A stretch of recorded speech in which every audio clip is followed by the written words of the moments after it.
Tingkat pembajakan software di Indonesia sangatlah tinggi. Bahkan, 80% lebih software yang beredar di Indonesia merupakan software bajakan. Hal ini tentunya sangat miris bagi negara Indonesia.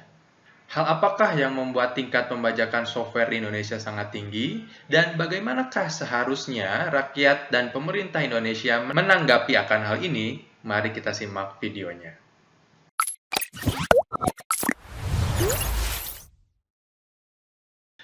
Oke, sebagaimana yang kita tahu bahwasanya tingkat pembajakan software di Indonesia itu sangatlah tinggi. Bahkan, lebih dari 80% software di Indonesia merupakan software yang bajakan. Lalu sebenarnya masalah apa sih yang membuat software bajakan ini banyak sekali digunakan di Indonesia? Apakah peraturannya yang salah? Atau masyarakatnya sendiri yang enggan beralih ke free open source software? Atau bahkan enggan membeli software tersebut? Mari kita cari tahu dalam video ini ya. Jadi masalah yang paling utama dari pembajakan software ini adalah harga software berlisensi itu tidak murah. Itu yang masyarakat tahu paling tidak hingga saat ini. Beberapa masyarakat menilai bahwasanya software-software tersebut harganya terlampau tinggi.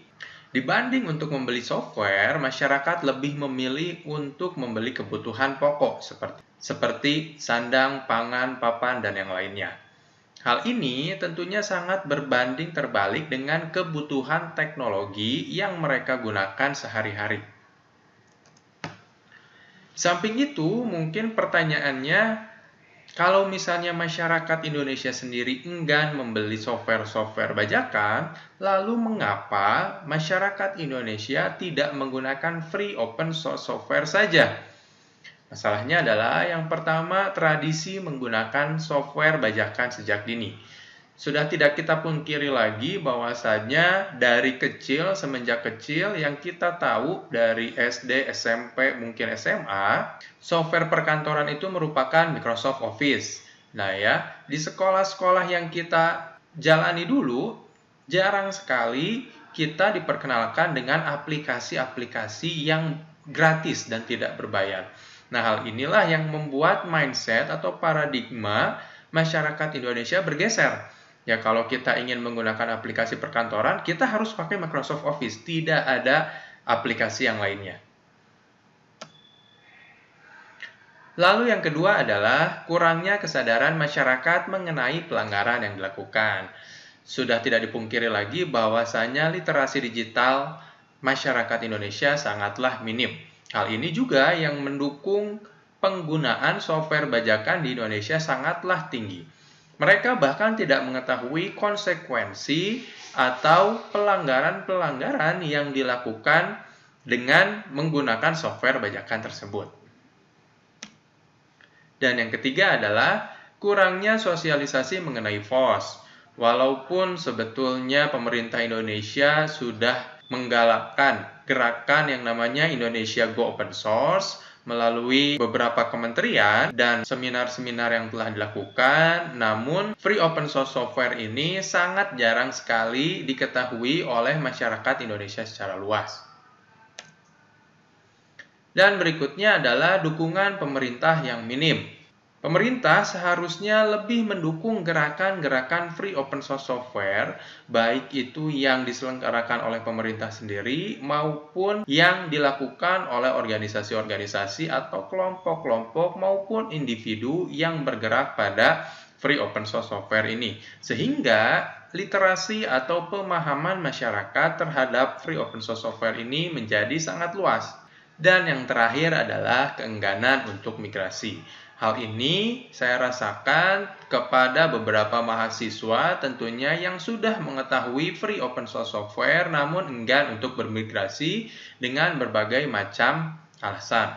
Contohnya seperti filenya tidak bisa dibuka atau tampilan aplikasi lain yang kurang familiar atau rasa-rasa takut lainnya yang sebetulnya tidak terjadi namun menghantui mereka sehingga keengganan untuk berpindah atau migrasi ke free open source software ini mereka abaikan.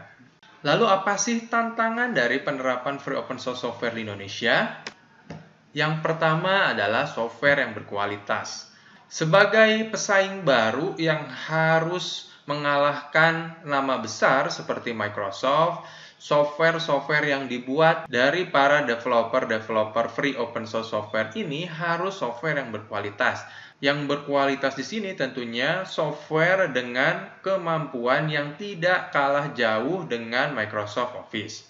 Indonesia sendiri sebetulnya memiliki kapasitas untuk menciptakan software-software berbasis free open source software yang berkualitas. Hanya saja kemampuan ini tidak merata di segala lini masyarakat Indonesia. Hal ini tentunya perlu ditingkatkan untuk membuat free open source sendiri, khususnya aplikasi perkantoran dari masyarakat Indonesia untuk masyarakat Indonesia. Yang berikutnya, kurikulum. Kurikulum yang berlaku di pendidikan di Indonesia merupakan salah satu tantangan pada penerapan FOS di Indonesia.